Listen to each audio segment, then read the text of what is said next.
مہربانی کریں گے۔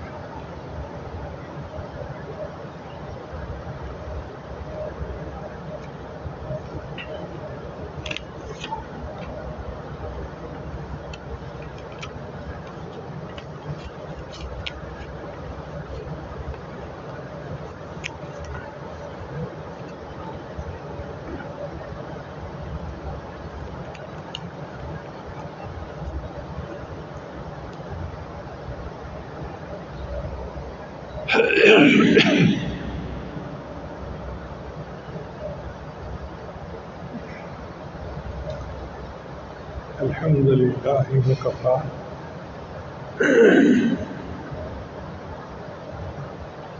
وسلام علی عبادہ الذین اصطفی اما بعد اعوذ باللہ من الشیطان الرجیم بسم اللہ الرحمن الرحیم ولو ان اہل القری آمنوا واتقوا لفتحنا علیہم برکات من السماء والارض سبحان ربک رب العزۃ عما یصفون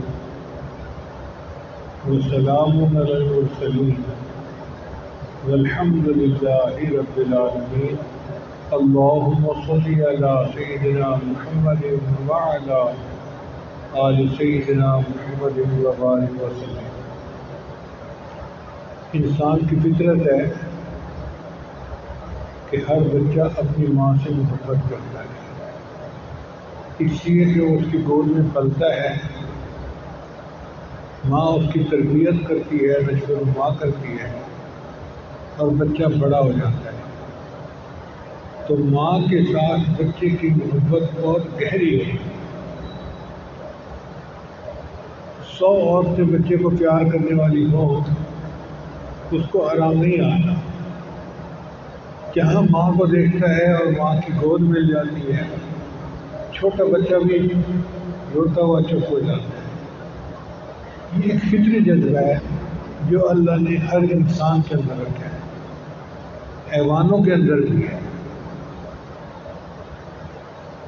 اس کو ماں کی ممتا کہتے ہیں، جو بچے کو ساری عمر محسوس ہوتی ہے۔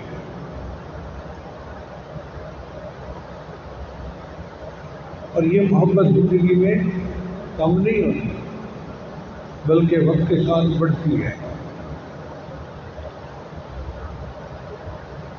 اب یہ فطری جذبہ جب اللہ نے انسان کو عطا کیا تو یہ بات ذہن میں رکھیں کہ ہر انسان کی 3 مائیں ہوتی ہیں۔ ایک ماں جس نے اس کو جنم دیا اور جس کی گود میں اس کی پرورش پائی اور بڑا ہوا، جس کا دودھ پیا، یہ ماں ہے۔ اور دوسری ماں کہلاتی ہے وہ مدرسہ، وہ اسکول جہاں بچہ پڑھتا ہے، اس کو مادر علم بھی کہتے ہیں۔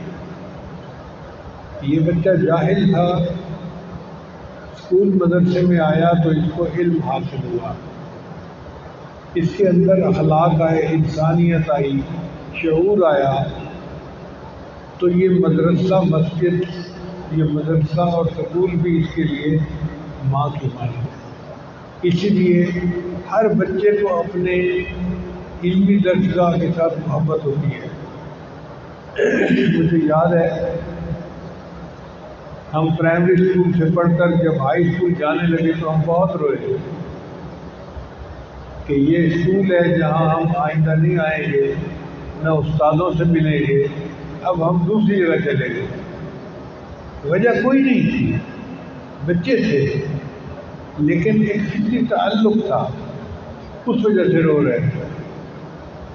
پھر جب ہائی اسکول سے ہم کالج جانے لگے تو پھر روئے کہ جی ہم اسکول چھوڑ دیں گے، آج آخری دن ہے، اب ہم کالج جایا کریں۔ پھر جب کالج سے یونیورسٹی گئے تو پھر روئے، ہم اس کالج کو چھوڑ رہے ہیں، اب ہم یہاں نہیں آئیں گے۔ انسان کو تعلق ہو جاتا ہے نا، تو یہ مادر علمی کے ساتھ ہر بچے کا ایک تعلق ہوتا ہے۔ چنانچہ جس ادارے سے اس نے علم کی تکمیل کی ہو، ساری زندگی اس سے تعلق رہتا ہے اور رہنا چاہیے۔ وہاں کے اساتذہ کے ساتھ، وہاں کے ماحول کے ساتھ، وہاں انسان کو اپنائیت محسوس ہوتی ہے۔ کیوں؟ کہ اس کے اندر ماں کی محبت کا ایک رنگ ہوتا ہے۔ ایک تیسری ماں ہے جس کو مادر وطن کہتے ہیں۔ ہم جہاں پیدا ہوئے اور جس ملک میں ہم نے پرورش پائی، تعلیم پائی، اس ملک کا بھی ہمارے اوپر حق ہوتا ہے، اور انسان کو اپنے وطن کے ساتھ ایک فطری محبت ہوتی ہے، ہر انسان کو ہوتی ہے۔ اس کا اندازہ آپ ان لوگوں سے کریں جن کو بیرون ملک میں نوکریاں کرنی پڑتی ہیں کہ وہ اپنے وطن کو کتنا یاد کرتے ہیں، اپنے وطن کو کتنا مس کرتے ہیں۔ حالانکہ ان کے وطن کے اندر اتنی آسائشیں نہیں ہیں، سہولتیں نہیں ہیں، مگر محبت اپنی جگہ ہوتی ہے۔ اللہ تعالیٰ نے ہمیں ایک بہت پیارا ملک دیا جس کا نام ہے پاکستان۔ یہ پاکستان کا لفظ فارسی کا لفظ ہے۔ پاک کا مطلب ہے طیبہ، اور ستان کا مطلب ہے شہر، مدینہ۔ یعنی عربی میں ہم پاکستان کا ترجمہ کریں تو مدینہ طیبہ بنتا ہے۔ تو اللہ تعالیٰ نے یہ پاک ملک ہمیں دیا، یہ اللہ کی نعمتوں میں سے ایک بڑی نعمت ہے۔ اس کی خاطر ہمارے اکابرین نے کتنی قربانیاں دی، ہمیں تو تاریخ ہی یاد نہیں ہے۔ آج کل کے دور میں اپنے بچوں کو تاریخ یاد دلانے کی ضرورت ہے کہ کس طرح یہاں پر انگریز فرنگی جو ہے وہ حاکم تھا اور مسلمان ان کے محتاج تھے۔ 1857 میں ہمارے بزرگوں نے جنگ آزادی کی ابتدا کی، پھر یہ تحریک چلتی رہی، تحریک ریشمی رومال، تحریک ترک موالات اور تحریک خلافت، یہ سب تحریکیں ہوئی، اس میں بڑی قربانیاں دی گئیں، اور بالآخر ایک وقت آیا کہ انگریز اس بات پہ رضامند ہو گیا کہ ٹھیک ہے، ہم مسلمانوں کو ان کی اکثریت والی آبادی دے دیتے ہیں، الگ ملک بنا دیتے ہیں، اور ہندوؤں کو الگ ملک بنا دیتے ہیں۔ تو 14 اگست کو پاکستان وجود میں آیا اور 15 اگست کو ہندوستان وجود میں آیا۔ یعنی یوں سمجھیں کہ یہ جڑواں بھائی ہیں، مگر ان میں ایک بھائی بڑا ہے اور ایک بھائی چھوٹا ہے۔ اب یہ اللہ تعالیٰ کی ایک نعمت ہے جو اللہ نے ہمیں عطا کی، ہمیں نعمت کی قدردانی کرنی چاہیے۔ دیکھیں ہمارے اس ملک میں کیا کیا نعمتیں اللہ نے ہمیں عطا کی ہیں۔ ہم اگر اپنے دین پر عمل کرنا چاہیں، ہمیں کوئی نہیں روکتا، کوئی نہیں کہتا تم نے داڑھی کیوں رکھی، کوئی نہیں کہتا تم نے ٹوپی کیوں سر پہ رکھی، تم نے پگڑی کیوں باندھی، تم نے لمبا کرتا کیوں پہنا ہوا ہے۔ یہ ہمارا ملک ہے، ہم دین کے مطابق اگر رہیں گے تو ہمارے لیے یہاں پر آسانی ہے۔ بیرون ملک میں ایسا نہیں ہوتا۔ رشیا میں جب رشیا نے مسلمان ریاستوں پہ قبضہ کر لیا تو اس نے وہاں قانون بنا دیا کہ کوئی بندہ جس کی داڑھی کالی ہوگی وہ اس کو داڑھی رکھ ہی نہیں سکتا۔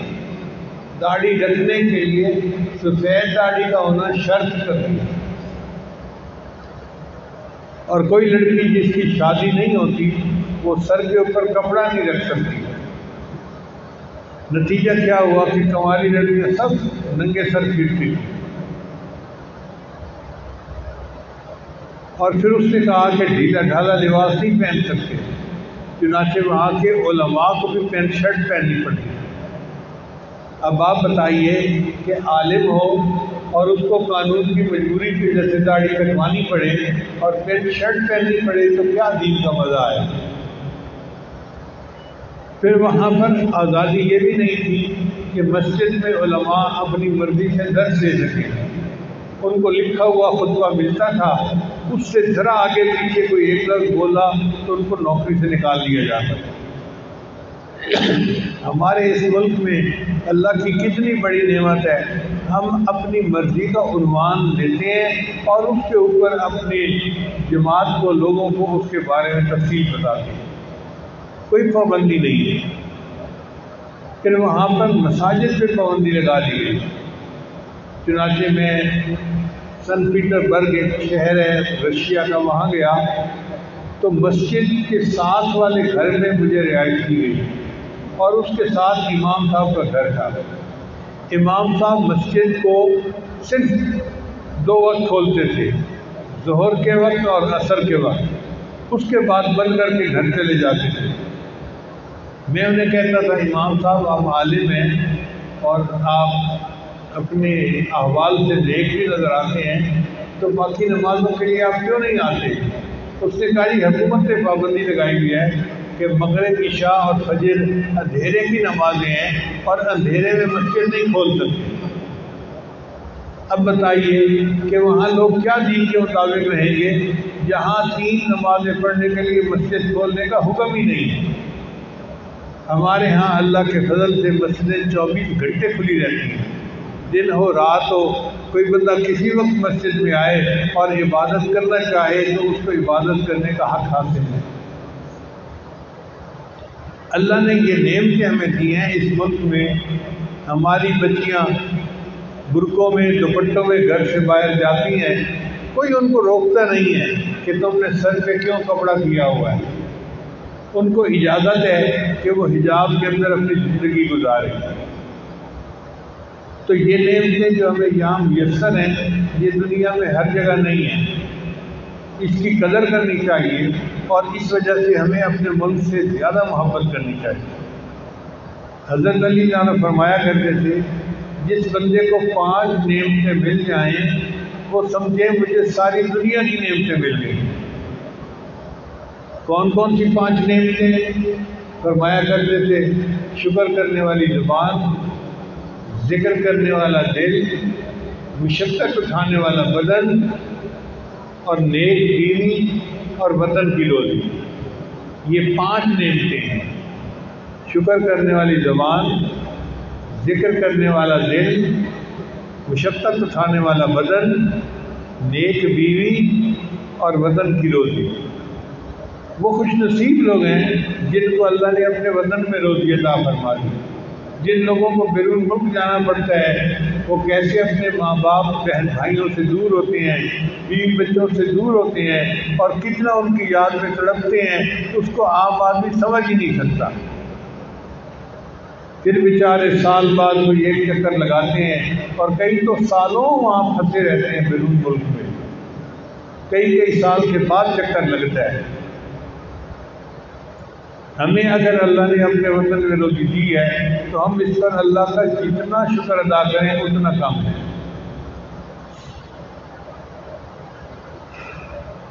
نبی علیہ السلام کو مکہ مکرمہ سے بہت محبت تھی۔ آپ صلی اللہ علیہ وسلم کی یہ کیفیت تھی کہ جب غار حرا سے واپس تشریف لائے اور آپ نے جبریل علیہ السلام کو دیکھا تو آپ کے ایک خوف کی کیفیت طاری تھی۔ تو خدیجہ الکبریٰ رضی اللہ تعالیٰ عنہ آپ کی اہلیہ صاحبہ تھی، انہوں نے پوچھا اے اللہ کے نبی صلی اللہ علیہ وسلم آپ کی یہ کیفیت کیوں ہے؟ تو نبی علیہ السلام نے فرمایا کہ مجھے لگتا ہے کہ میری موت آ جائے گی۔ انہوں نے تسلی دی کہ نہیں، آپ مہمان نوازی کرتے ہیں، سیدھا رحمی کرتے ہیں، لوگوں کے کام آتے ہیں، آپ کے اندر اتنے اچھے اخلاق ہیں، اللہ تعالیٰ آپ کو ضائع نہیں ہونے دیں گے۔ تو نبی علیہ السلام کو تسلی ہو گئی۔ پھر اس کے بعد ایک عالم تھے عیسائی، ان کا نام تھا ورقہ بن نوفل، وہ خدیجہ الکبریٰ عنہ کے رشتہ دار تھے۔ وہ اس کے پاس لے کر گئی اور ان کو جا کر بتایا کہ دیکھیں آپ کا جو ہے نا یہ چچا زاد بھائی کیا کہتا ہے۔ اس نے پوچھا تو نبی صاحب نے بتایا کہ میرے اوپر ایسی کیفیت آئی۔ انہوں نے کہا کہ یہ تو جبریل علیہ السلام وہی فرشتے ہیں جو انبیاء کی طرف وحی لے کر آتے تھے اور آپ کی طرف بھی وحی لے کے آئے، آپ اللہ کے نبی ہیں۔ پھر انہوں نے فرمایا کہ ایک وقت آئے گا کہ آپ کی قوم آپ کو اپنے شہر سے نکال دے گی۔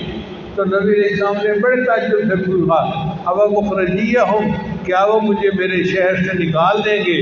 ان کا ہاں انبیاء کے ساتھ ایسا ہی ہوا اور آپ کے ساتھ ایسا ہوگا، اگر میں اس وقت زندہ رہتا تو میں آپ کی مدد کرتا۔ نبی علیہ السلام نے 13 سال نبوت کے ملنے کے بعد مکہ مکرمہ میں گزارے۔ اللہ کے حبیب صلی اللہ علیہ وسلم نے قریش مکہ کی سب تکلیفیں برداشت کی۔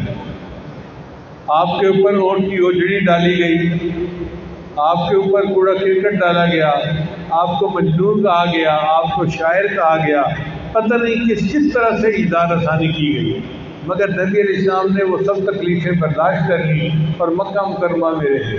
ایک ایسا وقت آیا کہ جب اللہ تعالیٰ کی طرف سے اشارہ ہو گیا کہ آپ مکہ مکرمہ کو چھوڑ کر مدینہ کی طرف ہجرت کریں۔ نبی علیہ السلام نے سیدنا صدیق اکبر کو ساتھ لیا اور 3 راتیں غار ثور میں گزاری۔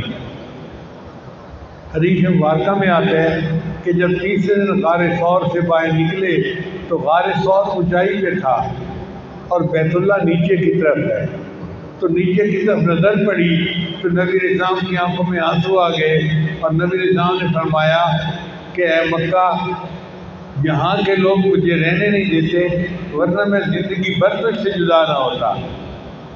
یہ وطن کی محبت تھی کہ اللہ کے حبیب صلی اللہ علیہ وسلم کو مکہ مکرمہ چھوڑنا اتنا مشکل لگ رہا تھا۔ تو اللہ تعالیٰ کو وحی اتارنی پڑی، ان الذی فرض علیک القرآن لرادک الی معاد، کہ جس ذات نے آپ کے اوپر قرآن کو فرض کیا وہ آپ کو آپ کے ٹھکانے کی طرف واپس لوٹائے گی۔ تو نبی علیہ السلام کو تسلی ہو گئی کہ میں کچھ وقت کے بعد پھر مکہ مکرمہ میں آؤں گا۔ حدیث مبارکہ میں آتا ہے ایک صحابی کے حضرت اسیر رضی اللہ تعالیٰ، وہ مکہ مکرمہ سے مدینہ آئے تو ان کی بات ہوئی سیدہ عائشہ صدیقہ رضی اللہ تعالیٰ عنہ سے۔ ابھی پردے کی آیتیں نہیں اتری تھی، لوگ ایک دوسرے کے ساتھ بات کر لیتے تھے جیسے عرب کا ماحول تھا۔ تو حضرت عائشہ رضی اللہ عنہ نے ان سے پوچھا کہ مکہ مکرمہ کے بارے میں بتاؤ۔ انہوں نے بتانا شروع کیا کہ مکہ کی پہاڑیوں پر گھاس اگایا ہے اور سرسبز ہیں اور اتنا اچھا شہر لگ رہا ہے اور فلاں اور فلاں۔ حدیث پاک میں آتا ہے کہ جب انہوں نے مکہ مکرمہ کے بارے میں باتیں کرنی شروع کر دی تو نبی علیہ السلام نے فرمایا ان کو، حسین تم مکہ کی باتیں کر کے ہمارے دل کو غمزدہ نہ کرو۔ یعنی وہ جو وطن کی محبت تھی نا اس نے جوش مارا اور اللہ کے حبیب نے فرمایا کہ تم مجھے میرے وطن کی یاد دلا کے غمزدہ نہ کرو۔ تو یہ ایک فطری جذبہ ہے جو ہر انسان کے اندر ہوتا ہے، ہمارے اندر بھی ہونا چاہیے۔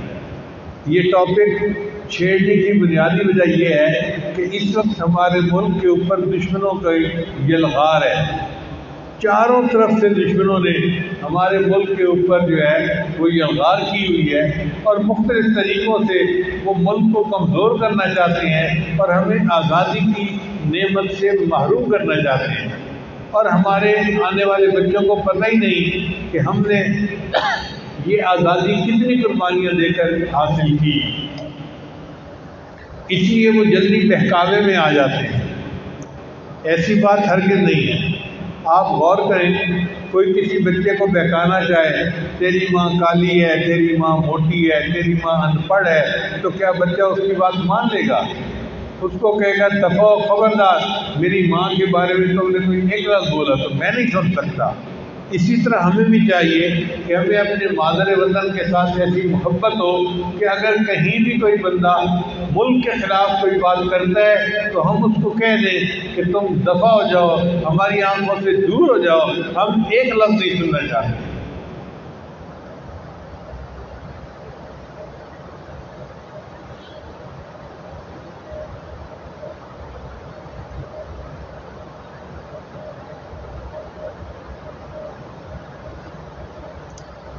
اللہ تعالیٰ نے ہمیں ایسا پیارا ملک دیا ہے جس میں 4 الگ الگ موسم ہیں، سردی، گرمی، خزاں، بہار، الگ الگ موسم ہیں۔ دنیا کے بہت سارے ملکوں میں سردی ہے، گرمی نہیں ہے، بہت سارے ملکوں میں گرمی ہے، سردی نہیں ہے، کہیں پہ بہار ہے تو خزاں نہیں ہے۔ ہمارے ملک میں 4 موسم ہیں اور اللہ کے فضل سے ہر طرح کا پھل سبزیاں ہمارے ملک میں میسر ہیں۔ آپ غور کریں کہ جب گرمی آتی ہیں تو سب سے پہلے ہمیں سندھ کے علاقے سے سبزی آنی شروع ہو جاتی ہے، پورے ملک کو سبزی وہاں کی زمینیں دیتی ہیں۔ پھر جب گرمی اور بڑھ جاتی ہے تو پنجاب میں ذرا کم گرمی ہوتی ہے، پھر یہاں سے سبزی شروع ہو جاتی ہے۔ فروری، مارچ، اپریل پنجاب پورے ملک کو سبزی پہنچاتا ہے۔ پھر جب یہاں مئی میں گرمی شروع ہو جاتی ہے تو سرحد کا نمبر آ جاتا ہے، وہاں جو کہ پہاڑی علاقہ ہے، ٹھنڈی جگہ ہے، وہاں کی سبزی پورے ملک کو جاتی ہے۔ جب بہت زیادہ گرمی ہوتی ہیں، جیسے جولائی اگست بہت زیادہ گرمی ہے، تو اس وقت سرحد کے ساتھ پھر کوئٹہ سے بھی سبزی شروع ہو جاتی ہے کیونکہ وہ ٹھنڈا علاقہ ہے۔ پھر جب ستمبر اکتوبر آتا ہے پھر سندھ سے شروع ہو جاتی ہے، پھر پنجاب سے، پھر سرحد سے، پھر کوئٹہ سے۔ اللہ نے ہمیں ایسا ملک دیا کہ جس میں کہیں نہ کہیں سے سبزی اور پھل پورے ملک میں پہنچ رہے ہوتے ہیں۔ آپ دیکھیں آم کا سیزن ہوتا ہے تو سرحد میں آم نہیں ہوتے، لیکن پاکستان کے آم آپ گلگت میں بھی جا کر کھائیں گے، پاکستان کے آم آپ چترال میں بھی جا کر کھائیں گے۔ کیوں کہ اللہ تعالیٰ نے ایک نعمت دی ہے، وہ پورے ملک کو پہنچ جاتی ہے، اس لیے یہ ہمارا ملک بہت سستا ملک ہے۔ آپ باہر دنیا میں جائیں تو آپ کو ایک کوک کی بوتل جو ہے وہ $1 کی ملے گی، اگر کم سے کم بھی آپ پوچھیں $1 150 بنتا ہے، اور یہاں پر اگر کوک کی بوتل آپ ڈھونڈنا چاہیں تو آپ کو 10-15 روپے میں مل جائے گی۔ کہاں 10-15 روپے اور کہاں 150 روپے۔ اگر آپ کھانا کھانا چاہیں تو آپ کو $5-10 میں ہر جگہ کھانا ملے گا۔ اللہ نے ہمیں ایسا ملک دیا کہ آج بھی آپ لاہور چلے جائیں تو کئی ریڑھیوں کے اوپر دال چاول کی پلیٹ 15-20 روپے کی ملتی ہے، 15-20 روپے کی چاول کی پلیٹ مل جاتی ہے، اور دفتر والے نوجوان دوپہر کو کھانا وہیں پہ کھاتے ہیں۔ اتنی سستی چیزیں، اور ڈالر کے اونچ نیچ ہونے سے ہماری سبزی پھلوں پہ کوئی فرق نہیں پڑتا۔ الحمدللہ میں جب بھی ذرا باہر کی طرف نکلتا ہوں تو ریڑھیوں کے اوپر جو پھلوں کو دیکھتا ہوں تو اللہ کا شکر ادا کرتا ہوں کہ اے اللہ آپ نے ہمیں کتنا اعلیٰ ملک دیا اور کتنی نعمتیں ہمیں عطا فرمائی۔ ہمارے بچے آج پھل کھا کے گزارا کرتے ہیں، کوئی ریڑھی امرود سے بھری ہوئی ہے، کوئی آم سے بھری ہوئی ہے، کوئی سیب سے بھری ہوئی ہے، کوئی جامن سے بھری ہوئی ہے، مختلف طرح کے پھل ہیں جو اللہ نے ہمیں کھانے کے لیے عطا فرمائے۔ اسی طرح مختلف کی سبزیاں ہیں جو اللہ نے ہمیں عطا فرمائی۔ پھر ان کے علاوہ ایک بڑی نعمت ہمارے پاس کیا ہے کہ ہمارے ہاں دینی تعلیم کے لیے مدارس موجود ہیں۔ ہر ملک کے اندر مدرسے نہیں ہیں، یہ اللہ تعالیٰ نے پاکستان کو، یہ چند اور ایسے ملک ہیں جن کو یہ موقع دیا کہ ہمارے یہاں ہزاروں مدارس کام کر رہے ہیں۔ بچیوں کی تعلیم کے ہزاروں مدارس ہیں اور بچوں کی تعلیم کے ہزاروں مدارس ہیں۔ وفاق المدارس کے تحت لاکھوں طلباء ہر سال قرآن و حدیث کی تعلیم حاصل کرتے ہیں اور اپنے آپ کو زیور تعلیم سے آراستہ کرتے ہیں۔ یہ اللہ تعالیٰ کی اتنی بڑی نعمت ہے، چنانچہ باہر ملکوں کے نوجوان عربی کی تعلیم پانے کے لیے پاکستان آتے ہیں۔ آپ دیکھیں تبلیغ کا مرکز کہاں ہے؟ پاکستان میں، رائے گنج میں۔ تو پوری دنیا کے اندر جو دین کا کام ہو رہا ہے اس کا مرکز پاکستان میں ہے۔ ذکر و سلوک کے مراکز آپ کو پاکستان میں نظر آئیں گے۔ جتنی خانقاہیں پاکستان میں ہیں اتنی دوسرے ملکوں میں نہیں نظر آتی۔ تو اللہ تعالیٰ نے ظاہری علم اور روحانی علم کے مراکز بھی اسی ملک میں پیدا کیے، اس لیے کہ اللہ تعالیٰ اس ملک کے مسلمانوں سے کوئی کام لینا چاہتے ہیں۔ آنے والے وقت میں ایک وقت آئے گا کہ غزوۃ الہند ہوگی، کب ہوگی کیسے ہوگی یہ اللہ جانتا ہے، لیکن اتنی بات پکی ہے کہ نبی علیہ السلام نے فرمایا کہ غزوۃ الہند میں اللہ مسلمانوں کو فتح عطا فرمائے گا، اور اس کے بعد ہندو طریقے پر دنیا میں کہیں عبادت نہیں ہوگی، ہندوستان کے ٹکڑے ہو جائیں گے۔ اللہ تعالیٰ ہمارے اس ملک کو سلامت رکھے اور ہمیں آزادی کی قدر کرنے کی توفیق عطا فرمائے۔ یہ بہت بڑی نعمت ہے۔ اللہ کی نعمتوں کی انسان جب بے قدری کرتا ہے تو پھر اللہ تعالیٰ نعمتوں سے محروم کر دیتے ہیں۔ ہم اس نعمت کی قدر کریں تاکہ اللہ تعالیٰ ہمیں آزادی کی نعمت عطا فرمائے رکھے، اور جو ہمارے اور ہمارے ملک کے دشمن ہیں اللہ تعالیٰ خود ہی ان کو ستیاناش فرما دے، اور ہمارے اس پیارے ملک کی اللہ تعالیٰ حفاظت فرمائے۔ پھر دیکھیں اس ملک کو اللہ تعالیٰ نے پانی کی نعمت عطا فرمائی۔ 5 دریا تو وہ ہیں جو پنجاب سے نکلتے ہیں، اس کو پنجاب کہتے اس لیے ہیں، پنج کا مطلب 5 اور آب کا مطلب پانی، یعنی 5 دریا ہیں جو پنجاب سے گزرتے ہیں، اور اللہ تعالیٰ کے فضل سے وہ ہماری زمینوں کو سرسبز اور شاداب کرتے ہیں۔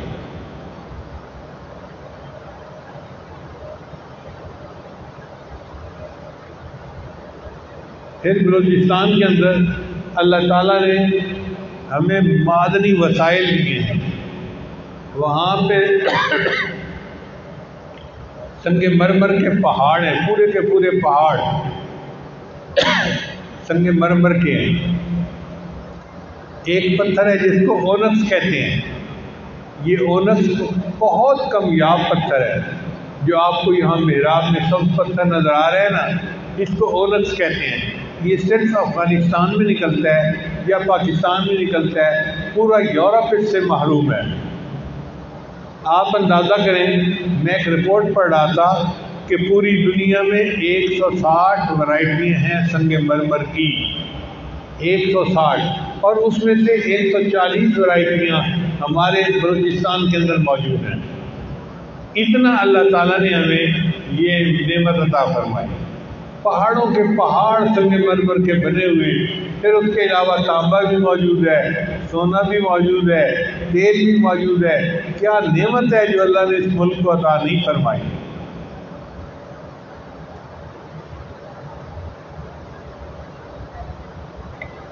پھر سرحد کے اندر کچھ پہاڑ ہیں جن کے اندر یورینیم ہے، یورینیم سے ایٹمک بم بنائے جاتے ہیں، میزائل بنائے جاتے ہیں۔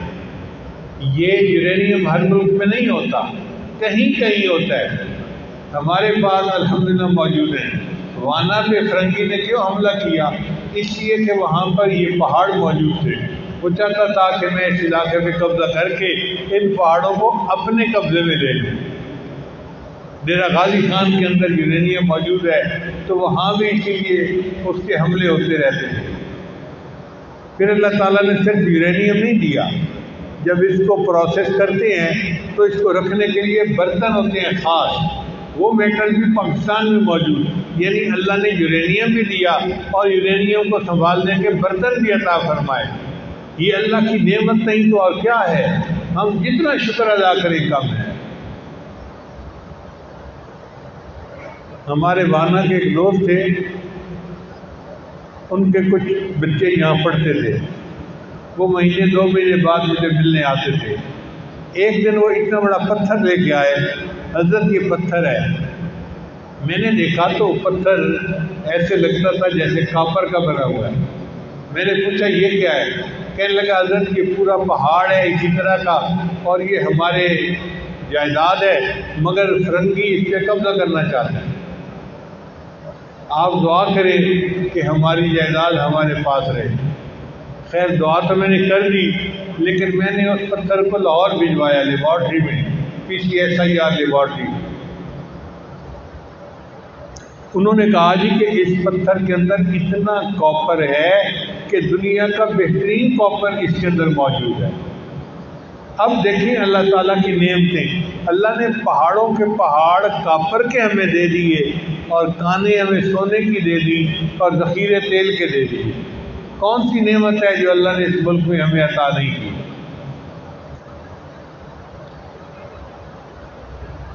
پھر دیکھیے ہمارے پاس سمندر بھی ہے، ہر ملک کو سمندر نہیں لگتا، وسط ایشیا کی جتنی ریاستیں ہیں ان کو سمندر نہیں لگتا، لہٰذا وہ پریشان ہے کہ ہمیں سمندر تک راستہ ملنا چاہیے۔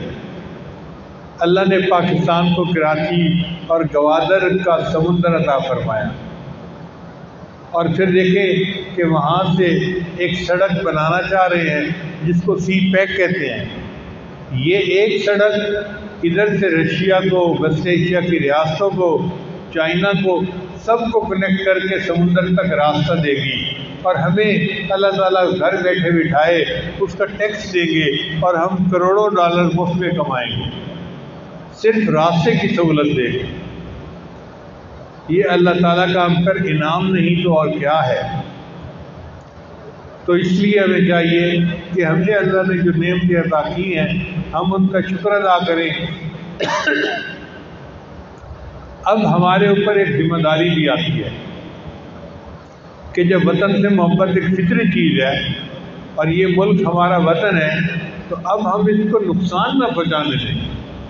مثال کے طور پہ بد امنی کسی بھی ملک کے لیے بہت نقصان دہ ہوتی ہے۔ حضرت ابراہیم علیہ السلام نے مکہ مکرمہ کے لیے دعا مانگی تھی، رب اجعل ھذا البلد آمنا، اے اللہ اس ملک کو امن والا ملک بنا دے۔ اللہ نے الحمدللہ اللہ تعالیٰ نے الحمدللہ دعا کو قبول فرما لیا اور حرم کو اللہ نے امن والا بنا دیا۔ ہم بھی اللہ سے دعا کرتے ہیں کہ اللہ تعالیٰ ہمارے اس ملک کو امن کا گہوارہ بنا دے۔ آپ جہاں دیکھیں کہ کوئی بندہ امن کے خلاف کوئی بات کر رہا ہے یا اس کا ارادہ نظر آ رہا ہے تو آپ فوراً حکام کو بتائیں، اس کا ساتھ نہ دیں، اپنے ملک کی حفاظت کریں۔ اس ملک میں امن کو قائم رکھنا یہ ہماری ذمہ داری ہے۔ جو امن قائم کرنے والے لوگ ہیں ہم ان کا ہاتھ مضبوط کریں تاکہ ہمارا ملک پر امن ملک رہے۔ افراتفری کے اندر کوئی عبادت نہیں کر سکتا، امن اس کے لیے ضروری ہوتا ہے۔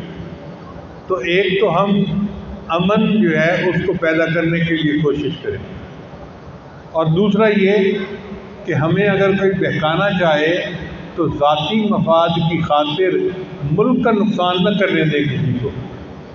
بعض دفعہ ہمیں تاریخ کا پتہ نہیں ہوتا تو بیرون ملک کے جو ایجنٹ ہوتے ہیں وہ بہت تھوڑی تھوڑی مفاد پرستی کر کے لوگوں کو ملک کے خلاف بہکاتے ہیں۔ اس ملک میں کیا پڑا ہے، اس ملک میں تو یہ بحران، یہ بحران، یہ بحران۔ بھائی کیوں اس ملک میں کچھ نہیں پڑا؟ ہم اس ملک میں پیدا ہوئے، ہم نے یہاں کی غذا کھائی، ہم بڑے ہوئے، تعلیم پائی، اب اس ملک میں اللہ نے ہر نعمت ہمیں عطا فرمائی۔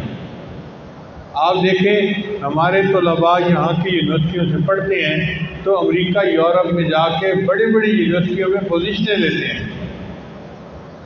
اے لیول او لیول کا جو ریکارڈ ہے وہ پاکستان کے بچے بناتے ہیں، اور ہر سال پاکستان کے ایک بچے کا ریکارڈ پاکستان کا دوسرا بچہ توڑتا ہے، دنیا میں کوئی اور نہیں توڑ سکتا۔ یہ اللہ کی کتنی بڑی نعمت ہے کہ ہمارے ادارے جیسے بھی ہیں مگر بچے اتنے ذہین ہیں کہ وہ ان اداروں میں اتنی اچھی تعلیم پا رہے ہیں اور پوری دنیا کے سامنے وہ اپنی علمی جو ہے وہ اس پاور کو منواتے ہیں۔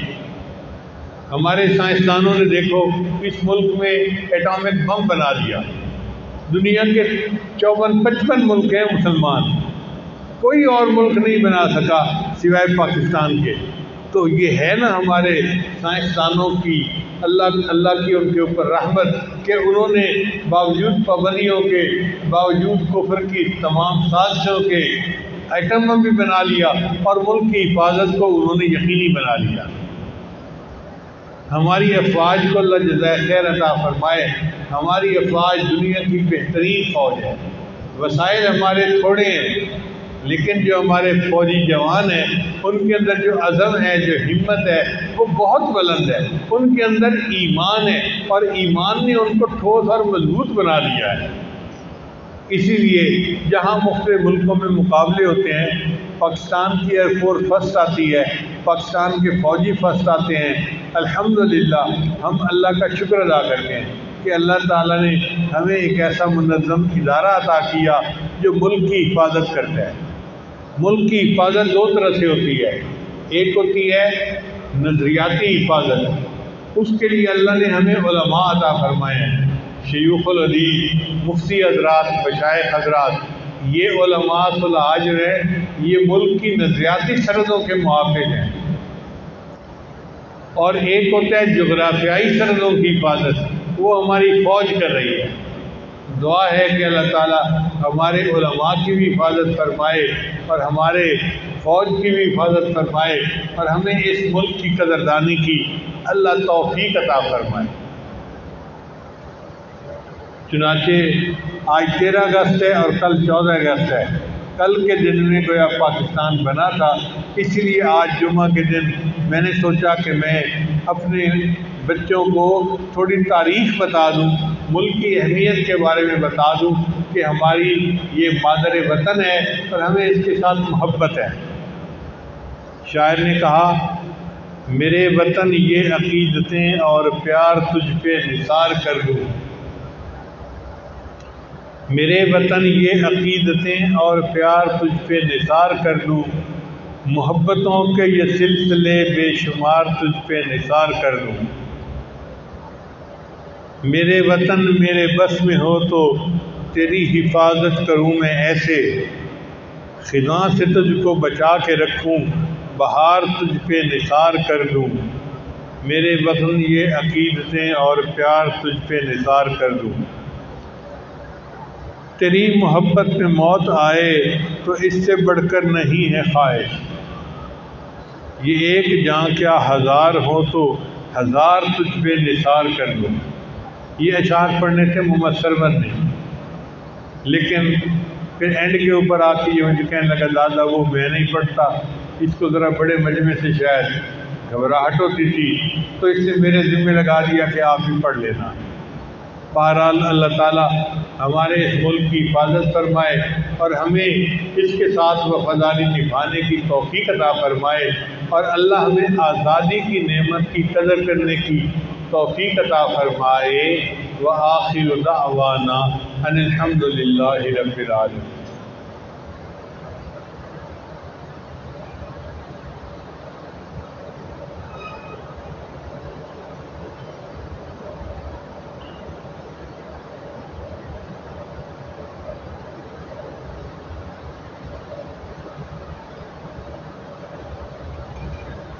بہت سارے عوام مختلف شہروں سے تو بتائے ہونے کی نیت سے آئے ہوئے ہیں، تو یہ آج بیٹھ کے کلمات پڑھائے گا، سچے دل کے ساتھ پیچھے پیچھے پڑھتے جائیے۔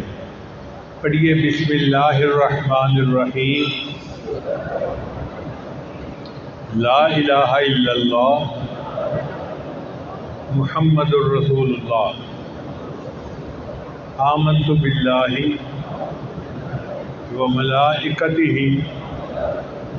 وکتبہ ورسلہ والیوم الآخر والقدر خیرہ وشرہ من اللہ تعالی والبعث بعد الموت، آمنت باللہ کما ہوا باسمائہ وصفاتہ وقبلت جمیع احکامہ اقرار باللسان وتصدیق بالقلب، اشہد ان لا الہ الا اللہ واشہد ان محمدا عبدہ ورسولہ، استغفر اللہ ربی من کل ذنب واتوب الیہ برحمتک یا ارحم الراحمین۔ ان کلمات کو پڑھنے سے ہم بیٹھ چکے ہیں۔ چند معمولات ہیں جن کو باقاعدگی سے کریں گے تو اللہ تعالیٰ دل کو منور کریں گے۔ ان میں پہلا عمل ہے 100 مرتبہ استغفار صبح شام پڑھنا، دوسرا ہے 100 مرتبہ درود شریف پڑھنا، تیسرا ہے قرآن مجید کی تلاوت روزانہ کرنا، چوتھا ہے ہر وقت دل میں اللہ کو یاد کرنا، اذکار وال دل یار وال کا مصداق بن جانا، اور پانچواں عمل جو لب لباب اور نچوڑ ہے وہ ہے مراقبہ۔ مراقبے کا طریقہ یہ ہے کہ جب آپ نماز پڑھ کے فارغ ہوں تو تھوڑی دیر کے لیے اللہ سے لو لگا کے بیٹھیں، اللہ کی رحمت آ رہی ہے، میرے دل میں سما رہی ہے، میرے دل کی ظلمت اور سیاہی دور ہو رہی ہے، اور میرا دل اللہ اللہ اللہ کہہ رہا ہے۔ انشاءاللہ جب ہم اس طرح یکسوئی کے ساتھ مراقبہ کریں گے تو چند دنوں میں آپ کے دل میں اللہ کی محبت بڑھے گی اور آپ اس کی حرارت کو خود محسوس کریں گے۔